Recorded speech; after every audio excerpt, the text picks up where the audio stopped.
Hi friends, இன்றைக்கி சத்தான ஒரு ஈவினிங் ஸ்நாக்ஸ் சந்திரக்கலை எப்படி செய்யலான்னு பார்க்கலாம். அதுக்கு ஃபஸ்ட்டு நம்ம வீட்டில் பூரி சப்பாத்தி எல்லாம் கோதுமை மாவு யூஸ் பண்ணி எப்படி செய்வோமோ அதே போல் ப்ராசஸ் பண்ணி எடுத்து வச்சுக்கலாம். எடுத்து வச்சுட்டு நான் இன்றைக்கி பூரி அமுக்கிற ப்ரெஸ்ஸிங் கல்லில் போட்டு அளவான சைஸில் ரவுண்டாக எடுத்து வச்சுட்டேன். இப்போ அதுக்குரிய ஸ்டஃபிங்குன்னு பார்த்துக்கிட்டோம்னா முந்திரி ஒரு 20 நம்பர், திராட்சை ஒரு 30 நம்பர் அப்படின்னு சொல்லிவிட்டு அதை மிக்சி ஜாரில் ஊற வச்சு அரைச்சி எடுத்துக்கிட்டேன்.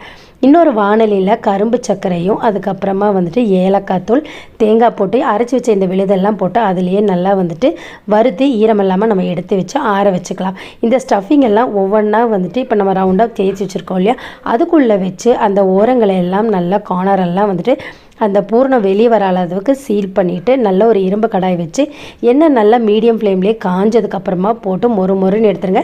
சும்மா நம்ம திருப்பக்கூடாது. நல்லா ப்ரௌனிஷாக மொறுன்னு வந்ததுக்கப்புறமா எடுத்து வச்சோன்னா நம்ம வீட்டிலேயே ஆரோக்கியமான சத்தான உணவு குழந்தைங்களுக்கும் குடும்பத்தாருக்கும் ரெடி.